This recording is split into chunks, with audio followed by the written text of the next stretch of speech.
Psalms 49, The Folly of Trusting in Riches, is the title of this chapter. Hear this, all the people. Give ear, all the inhabitants of the world. Verse 2, But low and high, rich and poor together. Verse 3, My mouth will speak with wisdom, and the meditation of my heart will be understanding. And I will incline my ear to a proverb, and I will express my riddle on the harp. Verse 5, Why should I fear in the days of adversity, when the iniquity of my foe surrounds me? Verse 6 at the very top, Even those who trust in their wealth and boast in the abundance of their riches, no man can by any means redeem his brother. Verse 7. For the redemption of his soul is costly, and he should cease trying forever. Verse 9. That he should live on eternity, that he should not undergo decay. Basically, what those scriptures are saying is that those who trust in their riches boast, and no man by any means can redeem his brother. No matter what, your sin cannot be redeemed on money. Only through Jesus Christ can you get the redemption of your sin. Let's go down. Verse 10. For he sees that even wise men die, the stupid and the senseless alike perish. Their inner thought is that their houses are forever. What is the house? It's in 1 Corinthians 3:8, 3:9, and 2 Corinthians 5:1. Let's look at that.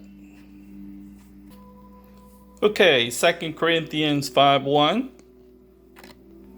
and verse 1. It says that we know that if our earthly tent, which is our house is torn down, we have a building from God, a house not made with hands, eternal in the heavens.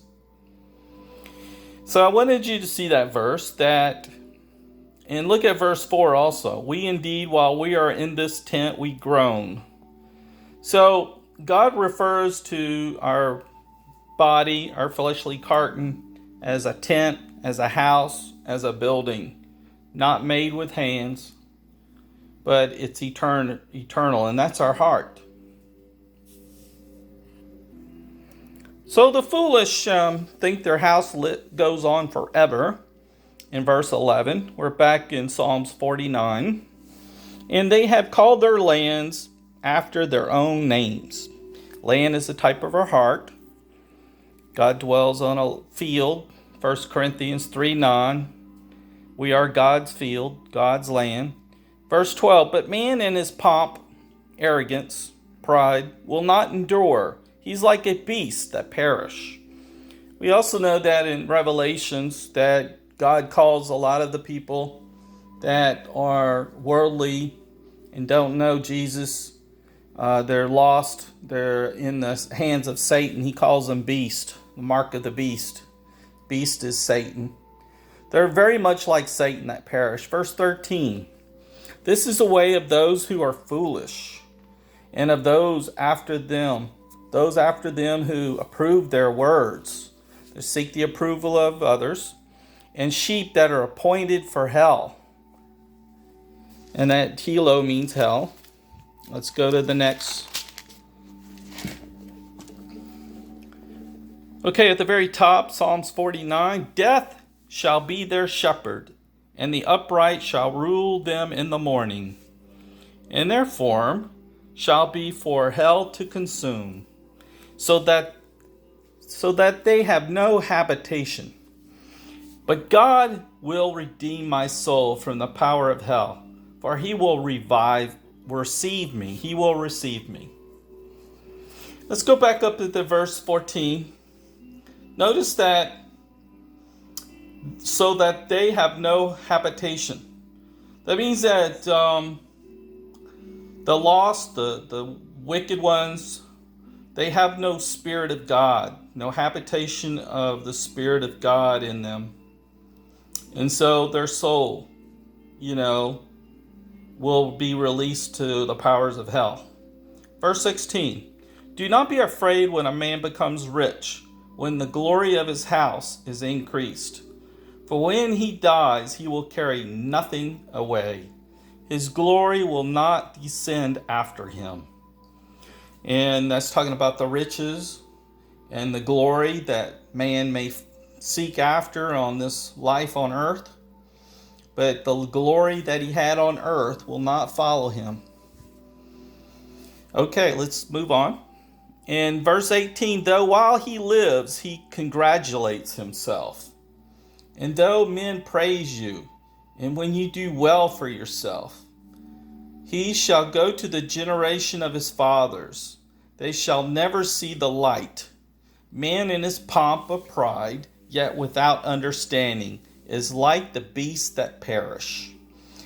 In that chapter, it makes it very clear that even though you seek the praise of others and the approval of others, and you're seeking glory for yourself and the pride for yourself, a lot of rich people and celebrities and famous people seek glory for themselves. And it says that the glory of his house is increased. Do not envy them, because if they don't have the Spirit of God and they don't have Jesus Christ, that these people in their pride is like the beasts that perish. Okay, let's go to another chapter. Let's go to Psalms 51. Okay, Psalms 51 is a psalmist of David. And be gracious to me, O God, according to thy loving kindness. According to the greatness of thy compassion, blot out my transgressions. Wash me thoroughly from my sin, and cleanse me from my sin. Verse 3. For I know my transgressions, and my sin is ever before me. Against thee, against the Lord only, I have sinned, and done what is evil in your sight, so that thou art justified when you do speak, and blameless when thou dost judge. So basically, David is confessing his sin, and that's what we should all do when we fall short of not loving God, not loving our neighbor, is that we should always confess our sin before the Lord to wash us and cleanse us. Verse 5, behold, I was brought forth into sin. And David is saying that he was born into this world with sin. All of us, through Adam, we've been born into this world with sin. And in sin my mother conceived me. Behold, thou dost desire truth and the innermost being, and in the hidden parts thou wilt make me know wisdom. Verse 7, very important. Purify me with hyssop, and I shall be clean. Wash me, and I shall be whiter than snow. So what we're to do here is what David's calling upon the Lord, is to purify his heart, to sanctify his heart. The will of God is in 1 Thessalonians 4:3. It says the will of God is for your sanctification, your purification of heart. We are to cleanse our heart. Verse 8, make me to hear joy and gladness. Let the bones which thou hast broken rejoice. Verse 9, hide thy face from my sins and blot out all my sins, my transgressions.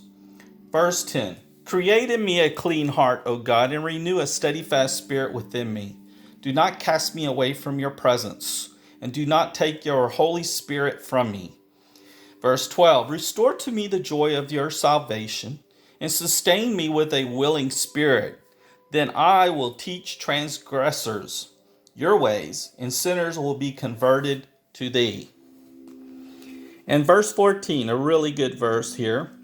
Deliver me from blood-guiltiness, O God, thou God of my salvation. I'm going to show you what blood guiltiness is real quick. We're going to turn to Hosea 4:2. We're in Hosea 4:2. We just read in Psalms 51, deliver me from blood guiltiness. What is blood guiltiness? Verse 2, 4:2, Hosea. There is swearing, deception, that's lying, murder, that's hate, stealing, that's deception, adultery, being a lover of the world. They employ violence, so that bloodshed follows bloodshed. Therefore the land mourns. And the land, we know in 1 Corinthians 3:9, we are God's land.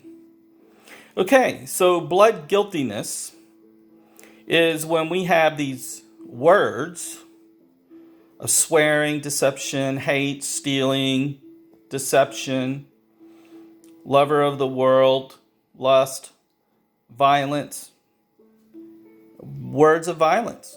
Bloodshed follows bloodshed. Deliver us from blood guiltiness. We're back in Psalms 51.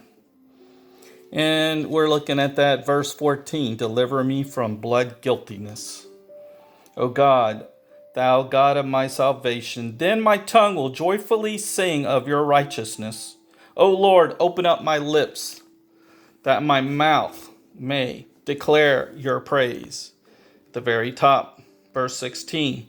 For thou dost not delight in sacrifice, otherwise I would give it.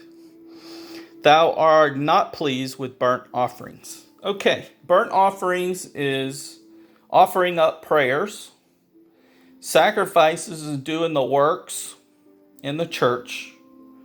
So God is saying that he doesn't delight in works. He doesn't delight in prayers. What he delights in is a purified heart.